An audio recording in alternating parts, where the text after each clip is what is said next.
ब्रह्म सूत्र के द्वितीय अध्याय के तृतीय पाद के 17वें अधिकरण का हम लोग विचार कर रहे हैं।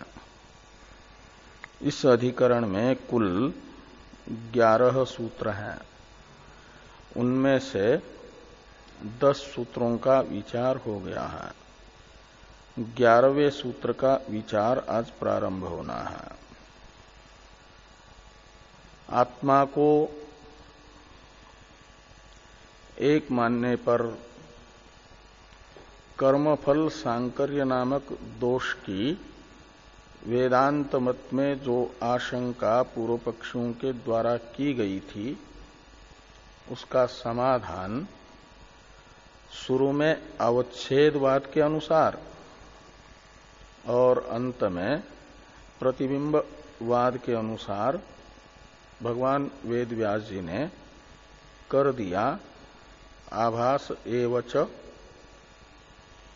इस सूत्र तक। और ये जो 50वां सूत्र है आभास एवच, इस सूत्रस्थ च शब्द के द्वारा वेद व्यास जी ने ये सूचित किया कि वेदांत मत में तो सभी प्राणियों की प्रत्यगात्मा एक होने पर भी बुद्धि रूपी उपाधि भिन्न भिन्न होने से औपाधिक जीव भिन्न भिन्न है, इसलिए कर्मफल सांकर्य नहीं होता। किंतु जिनके यहां अनेक आत्मा है और सभी के सभी व्यापक हैं, उन्हीं सांख्य एवं वैशेषिकों के मत में कर्मफल सांकर्य अवश्यम भावी है। इसे वेद व्यास जी ने आभास एवच इस सूत्र में चकार का प्रयोग करके सूचित किया। और वेद भाष्यकार भगवान ने उसे विस्तार से बताया कि कैसे ये सांकर्य दोष होता है उनके मत में। उन्होंने प्रयास किया और अभी भी कर रहे हैं वेदांतियों के द्वारा प्रदर्शित कर्मफल सांकर्य नामक दोष को दूर करने का प्रयास वैशेषिक और सांख्य कर रहे हैं। इसलिए पहले तो कहा कि अदृष्ट को लेकर के कर्मफल सांकर्य का निवारण हो जाएगा, तो कहा कि अदृष्ट भी नियामक नहीं बन पाएगा। अदृष्टा नियमात इससे कहा। और तो कहा कि अभिसंध्यादि नियामक बनेंगे, तो कहा अभिसंध्यादि से भी यह व्यवस्था नहीं बन पाएगी, कर्मफल सांकर्य की निवृत्ति नहीं हो पाएगी। इसे अभिसंध्यादि स्वपि चैवम इस सूत्र से कहा गया। अब प्रदेशात इति चेत नान्तर्भावात, ये जो इस पाद का एवं अधिकरण का अंतिम सूत्र है, इसमें वैशेषिक अपने मत में जो वेदांति के द्वारा प्रदर्शित कर्मफल सांकर्य है, उसका निराकरण करने का प्रयास कर रहे हैं। पूर्वार्ध में व्यवस्था बता रहे हैं कि कैसे कर्मफल सांकर्य नहीं होगा। और न अंतर्भावात इस उत्तरार्ध से वेद व्यास जी जो प्रदेश निमित्तक व्यवस्था वैशेषिकों के द्वारा बताई जा रही है, उसका भी खंडन कर रहे हैं। इसलिए ये जो प्रदेशात इति चेत इत्यादि जो सूत्र हैं, इसका पहले उच्चारण करें हम लोग, फिर सूत्रार्थ एवं भाष्यार्थ देखेंगे। प्रदेशादिति चेन्नान्तर्भावात्,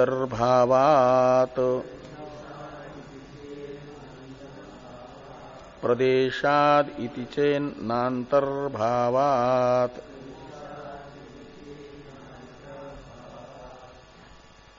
कितने पद हैं?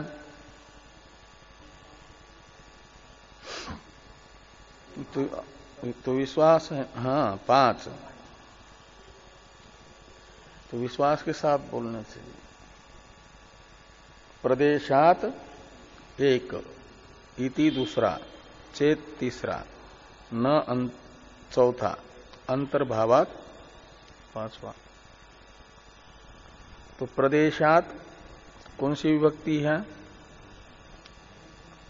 पंचमी, रामात, ऐसे प्रदेशात। इति और चेत और न, ये तीनों अव्यय, और अंतर्भावात पंचमी। तो इस प्रकार 5 पद हैं, उसमें से 3 पद तो अव्यय और 2 पद पंचम्यंत।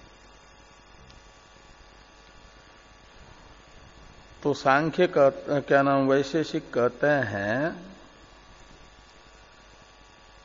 कि आत्मा व्यापक होने पर भी, वैशेषिक और सांख्यों के मत में आत्मा व्यापक है ना, सर्वगत है। तो व्यापक होने से, तो वे कह रहे हैं कि हमारे मत में आत्मा व्यापक होने पर भी वह शरीर में प्रतिष्ठित जो मन है, शरीर प्रदेश में प्रतिष्ठित जो मन, वह मन तो सर्वत्र नहीं है, वो तो व्यापक नहीं है। मन का तो उन्होंने स्वरूप माना है परमाणु रूप, मन अणु है उनका, मन जो है परमाणु रूप है, इसलिए परिच्छिन्न है। तो वो शरीर में रहेगा। तो शरीर में स्थित जो मन, उस मन के साथ आत्मा का संयोग होगा। आत्मा तो व्यापक है, सब जगह है, लेकिन सुख दुखादि का अनुभव मनस संयुक्त जो आत्मा का अंश है, वहां होगा सुख दुख का अनुभव। आत्मा के जिस अंश का मन के साथ संयोग होगा, उतने अंश में ही सुख दुख होगा, सब जगह नहीं होगा। व्यापक तो है। तो जैसे अभी वो तरंगे जो हैं, अलग अलग अलग अलग वो चैनलों की, यहां पर भी है कि नहीं? यहां देख रहे हैं? दिख नहीं रहे। लेकिन यहां लाकर के टीवी रखेंगे और स्विच ऑन करेंगे, जो चैनल देखना चाहते हैं उस चैनल का स्विच ऑन कर देंगे, तो फिर वो चित्र यहां पर भी दिखेगा कि नहीं? फिर टीवी यहां से हटा देंगे, किसी दूसरे कमरे में ले जाकर के रखेंगे, तो यहां नहीं दिखेगा, वहां दिखेगा। तो टीवी है, सब जगह जो शब्द सभी चैनलों के अपने अपने यदि चल रहे हैं, शुरू है, तो सब जगह फैल जाते हैं। लेकिन अभिव्यक्त सब जगह नहीं होता है। वो कहाँ अभिव्यक्त होता है? जहां उनके अभिव्यक्ति का साधनभूत टीवी है और जिसका उस टीवी में स्विच ऑन है, जिस चैनल का, उसी चैनल के रूप और शब्द उस टीवी में अभिव्यक्त होते हैं, उस टीवी के माध्यम से देख सकते हैं, सब होने पर भी नहीं देख सकते। ऐसे ही आत्मा तो सर्वत्र है, लेकिन उसे सब जगह सुख दुख का अनुभव नहीं होगा।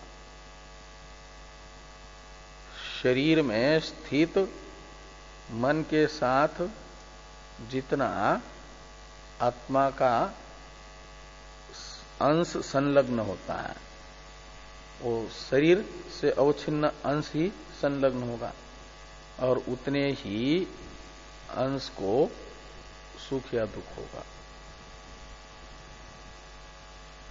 सब जगह नहीं होगा, व्यापक होने पर भी। तो इस प्रकार ये प्रदेश यानी शरीर प्रदेश में स्थित मनस संयुक्त आत्म प्रदेश को ही भोक्ता माना जाएगा और वह आत्मा का, व्यापक आत्मा का एक शरीरस्थ मन के साथ संयोग होगा, वहीं पर उसे सुख दुख होगा, अन्यत्र नहीं होगा। और ऐसा यदि ये प्रदेशात यानी प्रदेश निमित्तक सुख दुखों की व्यवस्था बन जाएगी, जिस शरीर में स्थित मन जिस आत्मा का है, उस शरीर में उस मनस संयुक्त उसी आत्मा को सुख दुख होगा और अन्य आत्माओं को नहीं होगा। इस प्रकार की कर्मफल कर्मफल की व्यवस्था लगा देंगे, नियम बनाएंगे, इसलिए कोई सांकर्य नहीं होगा।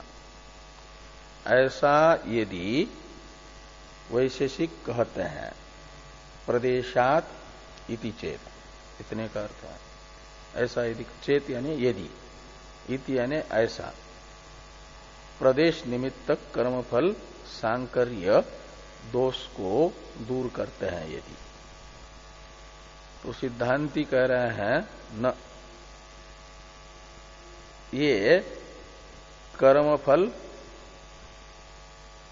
प्रदेश विशेष को लेकर के अभिसंध्यादि भी और सुख दुखादि भोक्तृत्व की भी व्यवस्था नहीं बन पाएगी, ये न का अर्थ है।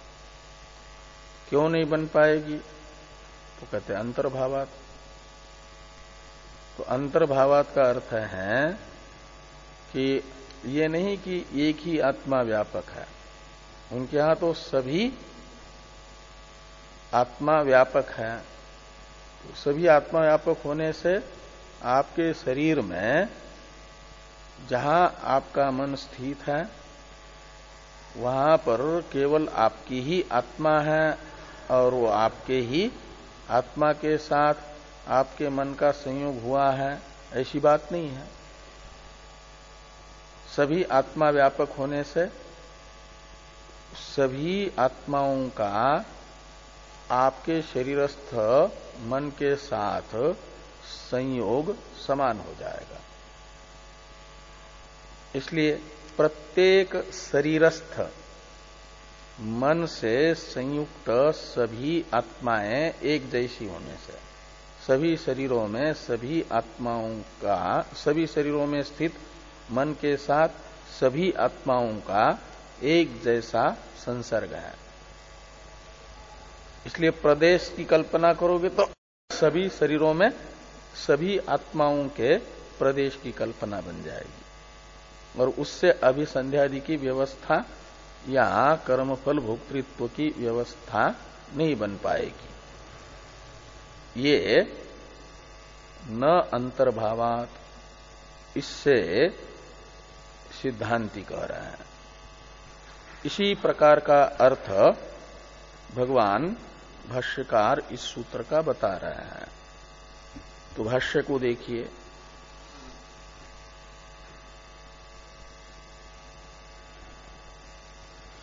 अथ उच्चेत विभुत्वेपि आत्मनः शरीर प्रतिष्ठितेन क्या शरीर प्रतिष्ठेन मनसा संयोगः शरीर अवच्छिन्न एव आत्म प्रदेशे भविष्यति। अतः प्रदेश कृता व्यवस्था अभिसंध्यादीनाम अदृष्टस्य सुख दुख योश्च भविष्यति इति। यहां तक पूर्व पक्ष है। तो ये कह रहे हैं अथ उच्चेत, अथ का अर्थ है यदि, अथ ये निपात है ना, और निपातों के लिए कहा जाता है निपाता नाम अनेकार्थत्वात्, निपातों के बहुत अर्थ होते हैं। तो अथ शब्द का अनंतर भी अर्थ होता है, मंगल भी अर्थ होता है, प्रश्न भी अर्थ होता है, प्रारंभ भी अर्थ होता है, और यदि भी अर्थ होता है। तो अथ का अर्थ है यदि, उच्चेत, यदि ऐसा कहते हैं। ये प्रदेशात इति चेत में जो चेत है उसको अथ शब्द से कहा जा रहा है। चेत का ही अर्थ अथ किया, यानी यदि ऐसा निकलेगा। उच्चेत यानी पूर्व पक्षी इस प्रकार की व्यवस्था यदि बताते हैं, इस प्रकार की कि विभुत्वेपि आत्मनः, आत्मा को व्यापक मानने पर भी शरीर प्रतिष्ठेन मनसा संयोगः शरीरावच्छिन्ने एव आत्म प्रदेशे भविष्यति। तो संपूर्ण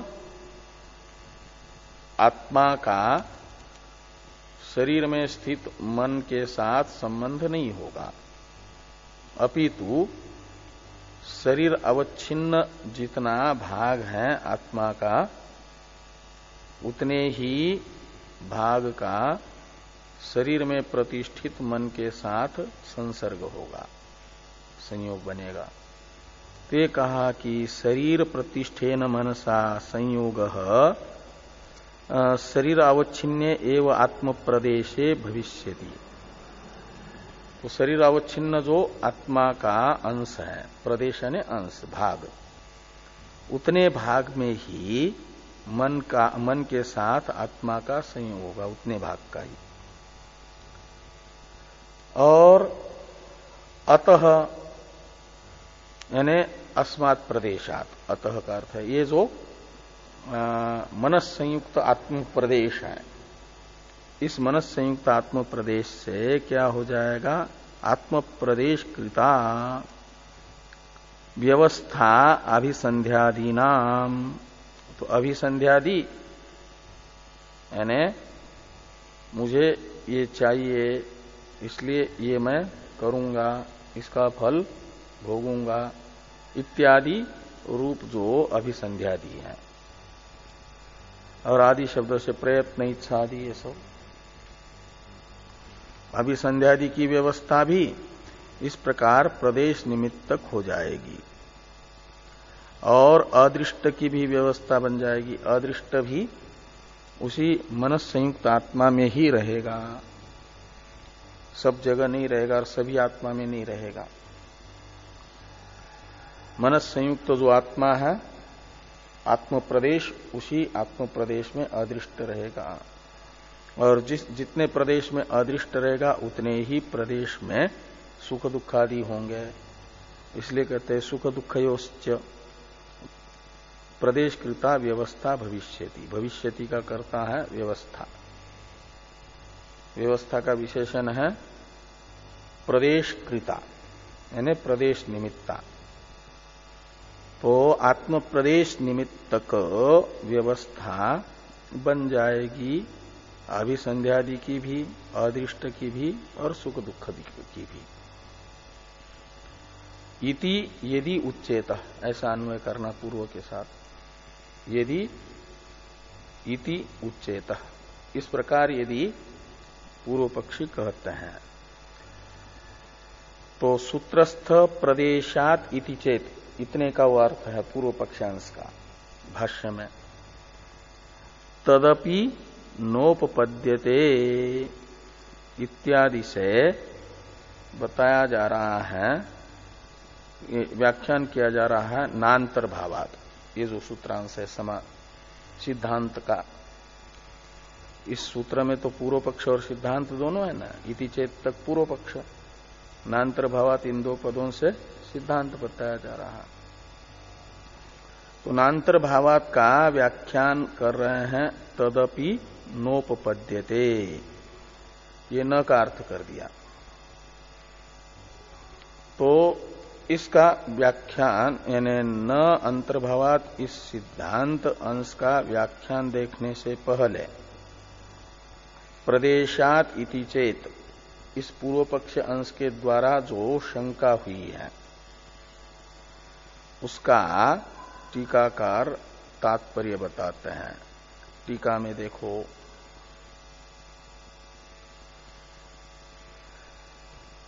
आत्मांतर प्रदेशस्य परदेहे अंतर्भावात व्यवस्था इति शंकार्थ। मिला? कहां पर है? वो है 562 नंबर पृष्ठ में। और कहां पर है? 51 नंबर के बाद में वो है ना, अनियमः उक्त दोष, और वहां पर होना चाहिए 52 नंबर उक्त दोष के बाद। और उससे आगे हैं फिर आत्मांतर प्रदेशस्य परदेहे अंतर्भावात व्यवस्था इति शंकार्थ। तो शंका करने वाले वैशेषिकों का ये अभिप्राय है कि एक शरीरस्थ मन के साथ एक ही आत्मा का वह संयोग होगा जो अभिसंध्यादि, अदृष्ट तथा सुख दुख का नियामक बनेगा। सब आत्माओं का एक ही शरीर में, एक शरीरस्थ मन के साथ अभिसंध्यादि, अदृष्ट तथा सुख दुख का जनक संयोग नहीं होगा। एक शरीरस्थ मन के साथ एक ही आत्मा का संयोग होगा। ऐसा संयोग होगा जो अभिसंध्यादि का जनक बनेगा। और बाकी आत्माएं व्यापक होने पर भी, वहां होने पर भी उन आत्माओं के साथ उस शरीर में संबंध नहीं होगा। उनका होगा अपने अपने भोग के लिए प्राप्त जो अलग उनके शरीर हैं, उन शरीरस्थ मन के साथ उन बाकी आत्माओं का मन के साथ संयोग होगा। वह उनके अभिसंध्यादि, अदृष्ट एवं सुख दुख का नियामक बनेगा। इस प्रकार ये व्यवस्था बन जाएगी। इसलिए पूर्व पक्षी का अभिप्राय तो ये रहा कि आत्मांतर का जो प्रदेश है, आत्म प्रदेशांतर है का मतलब अन्य अन्य आत्माओं का जो शरीरस्थ मन के साथ संबंध है वह इस शरीर के साथ न होकर के अन्य अन्य शरीरों के साथ हो। शरीरों में स्थित जो मन है उस मन के साथ होगा। इसलिए एक शरीर में स्थित मन के साथ एक ही आत्मा का संयोग और शरीरांतर में स्थित मन के साथ आत्मांतर के प्रदेशों का संयोग, इसलिए व्यवस्था बन जाएगी। ये पूर्व पक्षी का अभिप्राय है, शंकाकार का अभिप्राय है। उसे टीकाकार ने इस प्रकार बताया कि आत्मांतर प्रदेशस्य परदेहे अंतर्भावात्। तो परदेह यानी अन्य शरीर, अन्य शरीरों में आत्मांतर प्रदेश का अंतर्भाव होने से व्यवस्था बन जाएगी अभिसंध्यादि की। ये शंका अंश जो है यानी पूर्व पक्ष अंश जो सूत्र है उसका अर्थ निकला। अब समाधान जो भाष्य है न अंतर्भावात, इस सूत्रांश का व्याख्यान रूप भाष्य, इसको देखिए। तदपि न उपपद्यते, सूत्रस्थ न का अर्थ कर दिया, तदपि न उपपद्यते। ये जो प्रदेश की कल्पना कर रहे हैं वैशेषिक, ये प्रदेश की कल्पना भी उपपन्न नहीं हो पाएगी, उचित नहीं होगी, सिद्ध नहीं हो पाएगी। उपपद्यते का तो अर्थ होता है सिद्ध्यति, और नोपपद्यते का अर्थ हो जाएगा न सिद्ध्यति। तो प्रदेशांतर की कल्पना भी सिद्ध नहीं होगी, बन नहीं पाएगा। ये प्रदेशांतर भी सिद्ध नहीं होगा।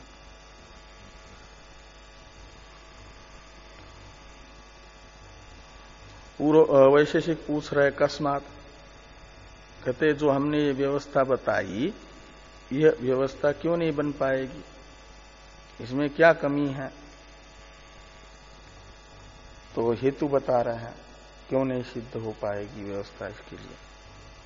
तो कहते हैं अंतर्भावात। तो अंतर्भावात ये मूल सूत्रस्थ हेतु है, उसका व्याख्यान विभुत्वा विशेषात ही इत्यादि से मूल सूत्रस्थ अंतर्भावात का व्याख्यान भाष्यकार भगवान कर रहे हैं। तो विभुत्वा विशेषाद ही सर्व एव आत्मान सर्व शरीरेषु अंतर्भवन्ति तत्र न वैशेषिकै ही। इसको बाद में देखते हैं, पहले इतनी पंक्ति को देखिए। विभुत्वा विशेषाद ही कहते हैं सभी आत्मा एक जैसे विभु है, सर्वगत है, व्यापक है। विभु शब्द का अर्थ हुआ व्यापक। तो व्यापकता सब आत्मा में समान होने से विभुत्व विशेषात का अर्थ है सब आत्मा में एक जैसी व्यापकता होने से सर्व एव आत्मान सर्व शरीरेषु अंतर्भवन्ति। तो सभी आत्माएं सभी शरीरों में समान रूप से रहेगी, और शरीर में जहां पर मन है उस वहां पर भी सभी आत्माएं हैं, और प्रत्येक शरीरस्थ प्रत्येक मन के साथ सभी आत्माओं का संयोग भी समान है, उसमें कोई अंतर नहीं है। इसलिए ये व्यवस्था नहीं बन पाएगी। अकस्मात ये जो प्रश्न था ना कि क्यों व्यवस्था नहीं बन पाएगी, तो कहे प्रदेश की कल्पना करोगे तो सभी शरीरों में सभी आत्माओं के प्रदेश की कल्पना हो जाएगी। इसलिए हर एक शरीर में सभी आत्माओं को जो मन के साथ संयोग हो रहा है उस संयोग निमित्त तक अभिसंध्यादि और सुख दुखादि का अनुभव होने की आपत्ति आएगी। तत्र न वैशेषिकै इत्यादि जो भाष्य वाक्य है, इसकी अवतरण टीका को देखिए। अब कैसे वो नहीं बन पाएगी वैशेषिक मत में व्यवस्था, इसे स्पष्ट कर रहे हैं भाष्यकार भगवान तत्र न वैशेषिक इत्यादि से। इसके लिए अवतरण में टीकाकार दो विकल्प करते हैं। वे दो विकल्प बताए गए हैं टीका में। किम मनसा संयुक्त आत्मैव आत्मनः प्रदेशः उत कल्पितः। कहते हैं कि अभिसंध्यादि, अदृष्ट और सुख दुख का व्यवस्थापक जिस आत्म प्रदेश को मान रहे हो, एक आत्म प्रदेश शब्द तो सुन रहे हैं, लेकिन उसका अर्थ भी तो समझ में आना चाहिए क्या है? तो आत्म प्रदेश इस शब्द को सुनने के बाद हम क्या अर्थ समझे? जैसे चश्मा इस शब्द को सुनते हैं तो ये उपनेत्र जो है, चश्मा शब्द सुनते ही बुद्धि में चश्मा शब्द के अर्थ के रूप में उपस्थित होता है कि नहीं? माइक इस शब्द का उच्चारण हमने किया, आपने सुना, तुरंत ही माइक शब्द के अर्थ के रूप में ध्वनि प्रसारक यंत्र आपकी बुद्धि में उपस्थित हो जाता है, वो उसका अर्थ है। ऐसे वेदांती वैशेषिकों को कह रहे हैं, पूछ रहे हैं कि आप आत्म प्रदेश शब्द का प्रयोग कर रहे हो, लेकिन आत्म प्रदेश इस शब्द से किस अर्थ को समझा जाए? किस अर्थ के लिए आत्म प्रदेश शब्द का प्रयोग है? उसका क्या अर्थ है आत्म प्रदेश शब्द का? ये पूछ रहे हैं उनको दो विकल्प करके। क्या मन से संयुक्त आत्मा को ही आत्म प्रदेश शब्द के अर्थ के रूप में कहा जा रहा है? एक है आत्मा, तो आत्मा इस शब्द को सुनते ही आत्मा शब्द के अर्थ के रूप में वैशेषिकों के संस्कारों से संस्कारित व्यक्ति के बुद्धि में आत्मा पदार्थ उपस्थित होगा जो व्यापक है, अनेक है, व्यापक है, नित्य है। ऐसा एक पदार्थ उपस्थित हो जाता है आत्मा शब्द को सुनने के बाद। और आत्मा के साथ में एक प्रदेश शब्द जुड़ा है, प्रदेश, आत्म प्रदेश कह रहे हैं ना। तो ये आत्म प्रदेश, इस शब्द से हम किस अर्थ को समझे? आत्मा शब्द का अर्थ तो मालूम है, ज्ञानाधिकरणम आत्मा। लेकिन आत्म प्रदेश शब्द से क्या आत्मा के उतने अंश को समझना है जितना मन से संयुक्त है? वही आत्म प्रदेश शब्द का अर्थ है? अथवा आत्म प्रदेश कोई आत्मा का कल्पित अंश है, भाग विशेष है? ये दो विकल्प हैं आत्म प्रदेश पदार्थ के विषय में। कि किम, टीका में, किम मनसा संयुक्त आत्मा एव आत्मनः प्रदेश, मन के साथ संयुक्त आत्मा को ही आत्म प्रदेश कहते हैं।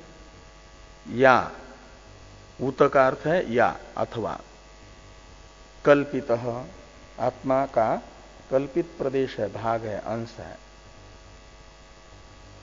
उसमें यदि प्रथम पक्ष लेते हैं कि मनस संयुक्त आत्मा ही आत्मा का प्रदेश है, यह है प्रथम विकल्प। इसके विषय में कहते हैं कि आद्ये सर्वात्मनाम सर्वदेहेषु अंतर्भावात अव्यवस्था, यदि मनस संयुक्त आत्मा को ही आत्म प्रदेश कहेंगे तब तो अव्यवस्था बनी ही रहेगी। कैसे अव्यवस्था बनी रहेगी? तो कहते हैं आत्मा व्यापक होने से, आद्य का अर्थ है प्रथम पक्ष में, सर्वात्मा नाम सभी की सभी आत्माएं व्यापक होने से सभी देह में विद्यमान है। तो सभी शरीरों में विद्यमान होने से उन सभी शरीरस्थ मन के साथ सभी आत्मा का संयोग हो जाएगा। इसलिए उस सभी शरीरस्थ मन से संयुक्त सभी आत्मा होने से प्रत्येक शरीर में प्रत्येक आत्मा का प्रदेश बन जाएगा, क्योंकि मनस संयुक्त आत्मा ही प्रदेश है, आत्म प्रदेश है। तो प्रत्येक शरीरस्थ प्रत्येक मन के साथ आत्मा का संयोग होने से क्या हो जाएगा कि मनस संयुक्त आत्मा रूपी प्रदेश सर्वत्र हो जाएगा, सभी शरीरों में सभी आत्माओं का। तो फिर कर्मफल सांकर्य अभिसंध्यादि का सांकर्य जो बताया गया था वो तो वैसा ही बना रहेगा। ये प्रथम पक्ष में जो दोष है वो बताया कि वो कर्मफल सांकर्य दोष निवृत्त नहीं हो पाएगा। इस अभिप्राय से कहते हैं आद्ये सर्वात्मनाम सर्वदेहेषु अंतर्भावात अव्यवस्था। तो सभी आत्माएं सभी शरीरों में स्थित होने के कारण सभी शरीरस्थ मन से संयुक्त हो जाएगी, तो सभी शरीरों में सभी आत्माओं का प्रदेश सिद्ध हो जाएगा। इसलिए सभी शरीरों में सभी आत्माओं को भोग प्राप्त होने की जो आपत्ति है वो बनी रहेगी, ये कहा। तो इसके लिए प्रथम पक्ष स्वीकार नहीं किया जा सकता, क्योंकि व्यवस्था के लिए तो आत्म प्रदेश बताया जा रहा है, और आत्म प्रदेश उस प्रकार का मानेंगे आत्मा को ही, मनस संयुक्त आत्मा को ही आत्म प्रदेश, वो तो सभी शरीरों में बन रहा है, वो अव्यवस्था वैसी की वैसी बनी रह रही है। इसलिए प्रथम पक्ष को छोड़ करके यदि द्वितीय पक्ष मान लेते हैं कि आत्मा का वस्तुतः कोई प्रदेश नहीं है, कल्पना है आत्मा के प्रदेश की, इसलिए कल्पित आत्म प्रदेश है। स्वतः तो आत्मा जो है निरंश है, उसका प्रदेश रूपी कोई अंश नहीं है, ऐसा मानेंगे।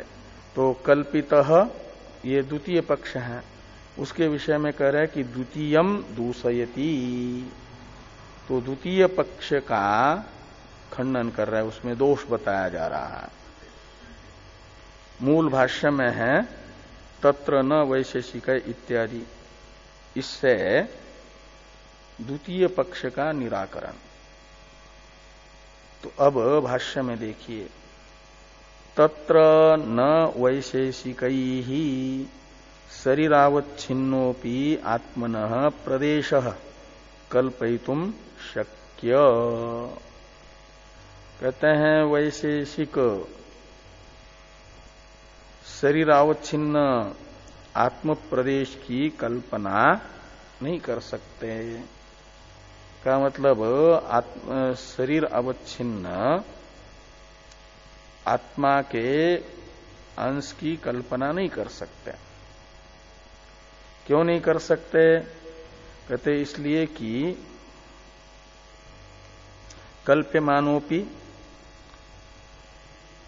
इसका अवतरण टीका में लिखने से पहले टीकाकार थोड़ा इसका अर्थ कर रहे न तत्र वैशेषिक, इसको देखिए, फिर कल्प्यमाने का अवतरण भी है।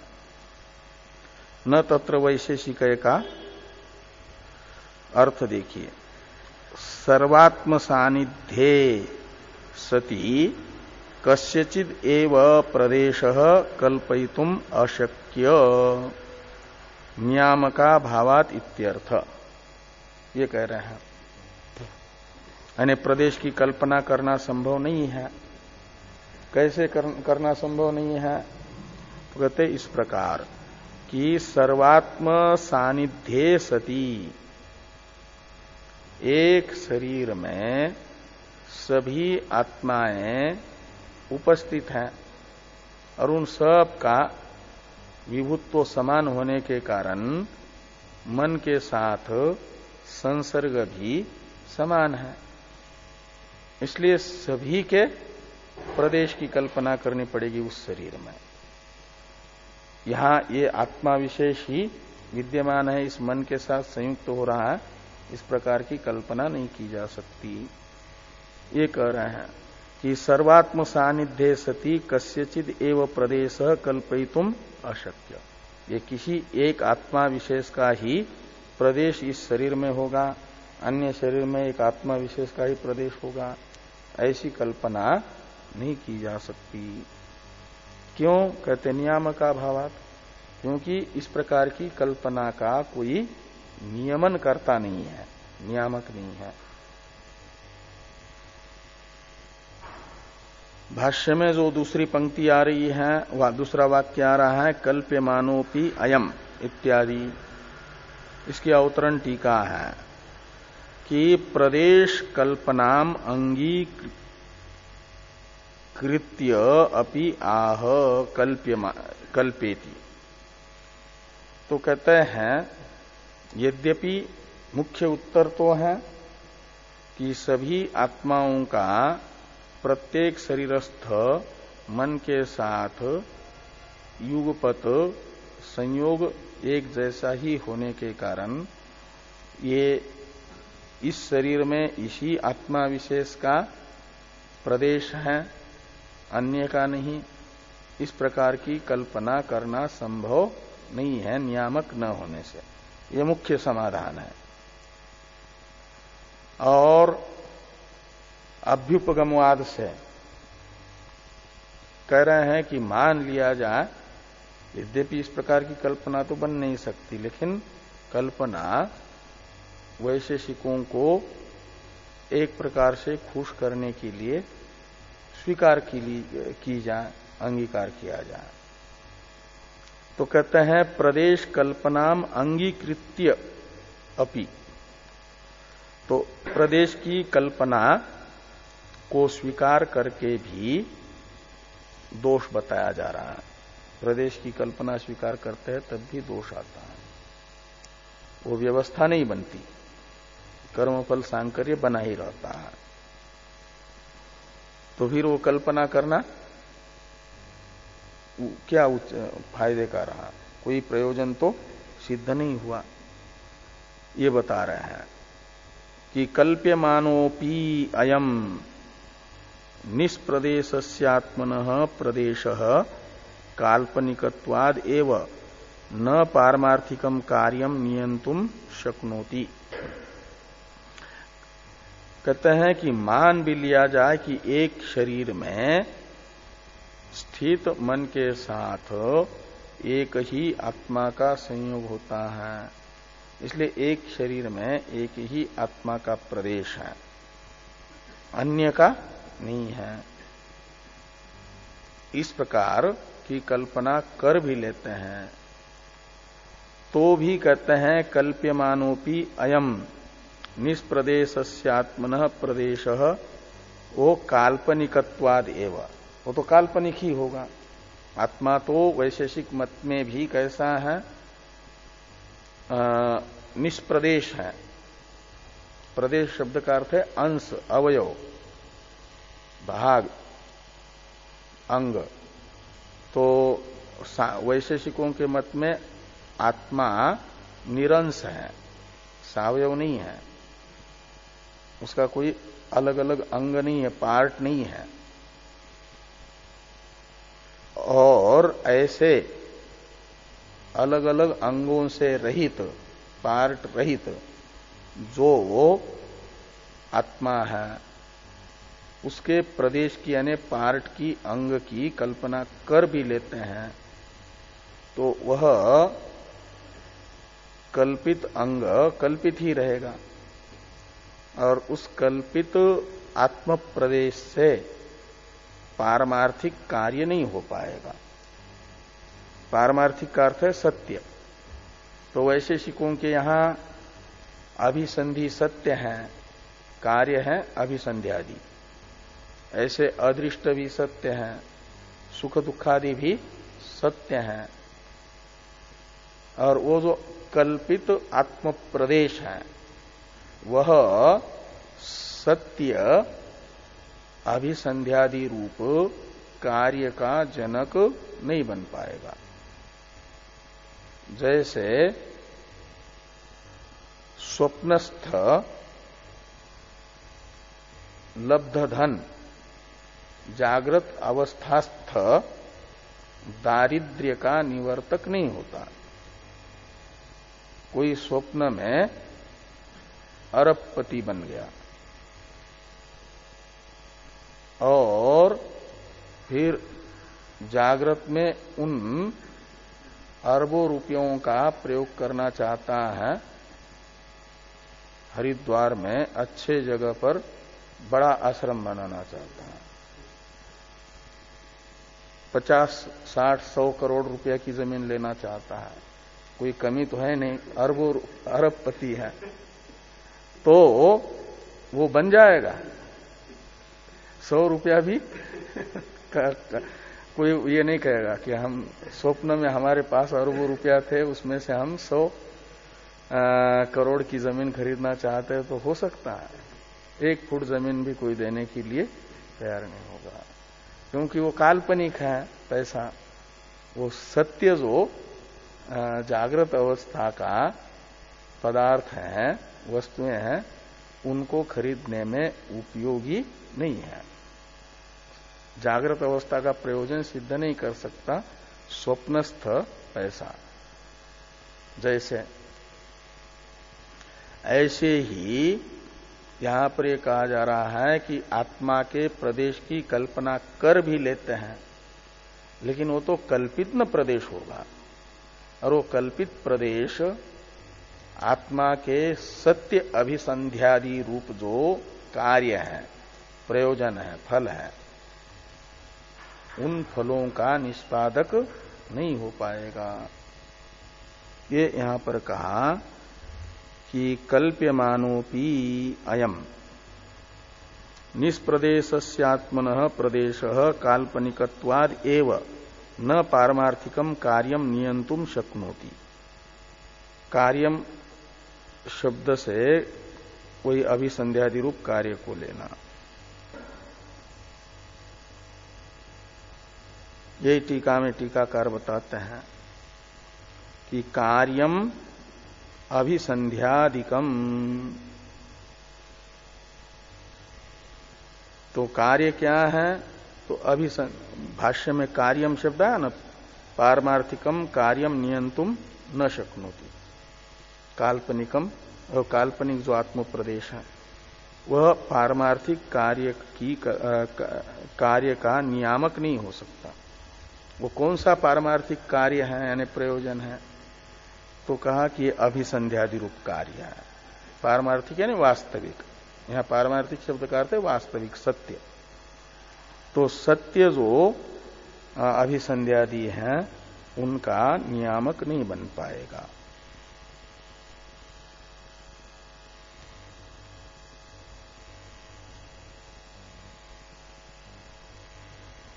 तो यहां पर कार्यम अभिसंध्यादिकम के पास में पूर्ण विराम होना चाहिए।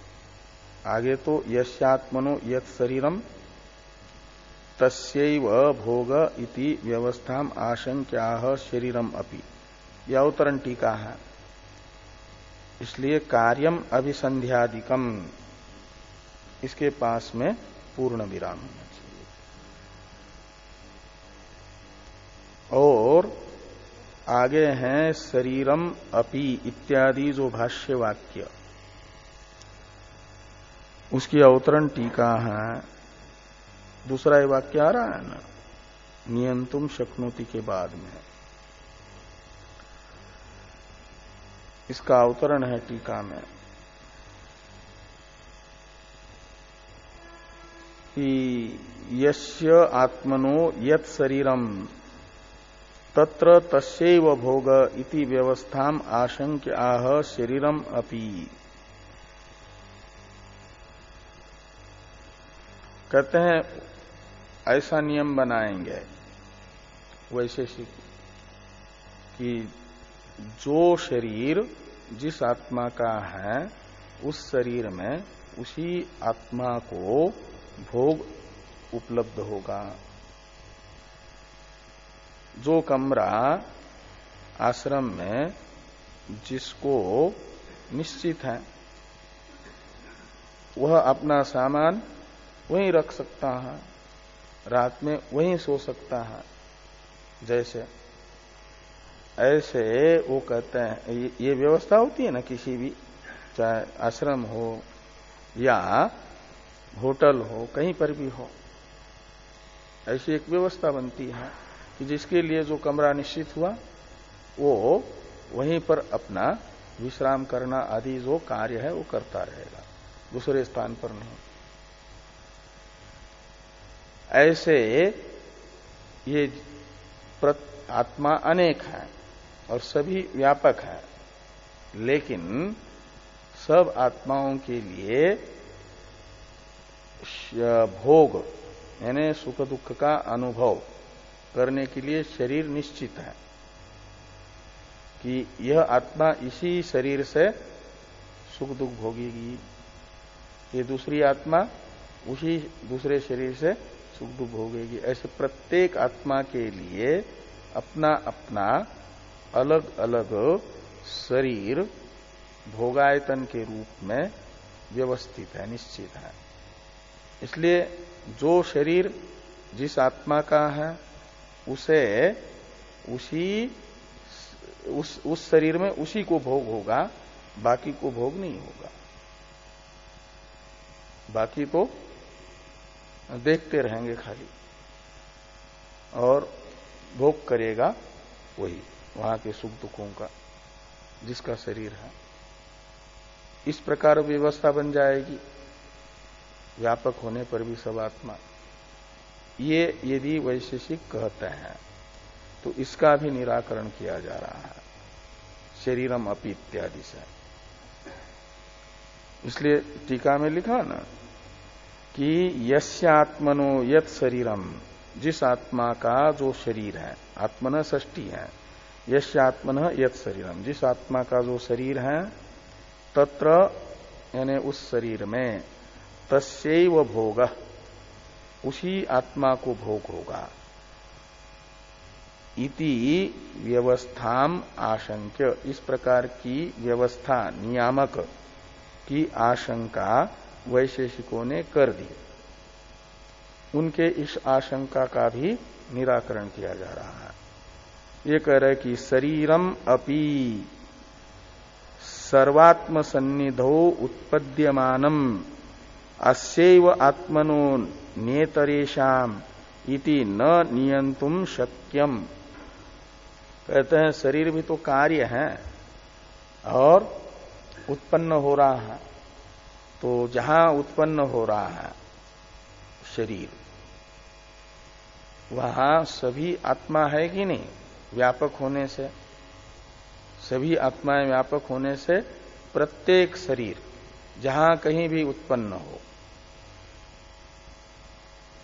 चाहे मृत्युलोक में उत्पन्न हो या ब्रह्मलोक में उत्पन्न हो, प्रत्येक शरीर जहां उत्पन्न हो रहा है वहां पर सभी आत्माएं विद्यमान है व्यापक होने से।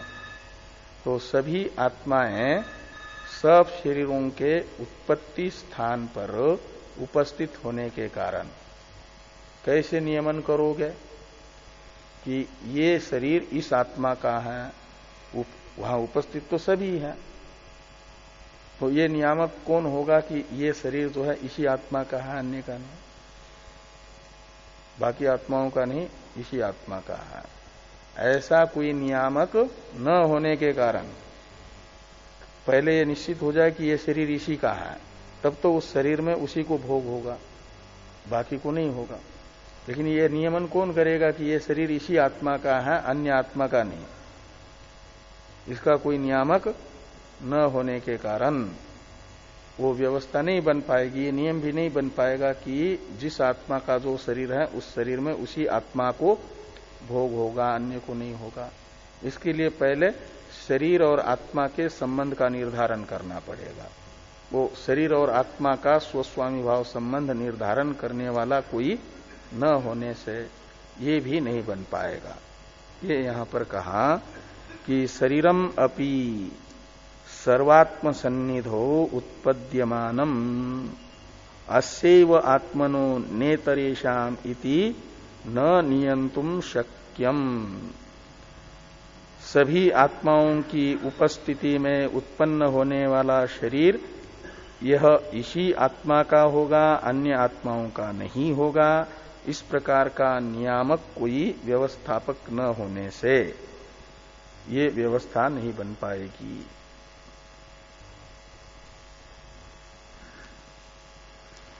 अब प्रदेश विशेषम अभ्युपगमेपि इत्यादि से और भी दोष बता रहे हैं। ये पूर्व पक्षों के जो मत हैं दोषों का भंडार है, दोषालय है, ये बताया जा रहा है इसमें। दोषालय में क्या मिलेगा? पुस्तकालय में जैसे पुस्तकें होती है और दोषालय में तो पूर्व पक्ष का मत दोषालय है।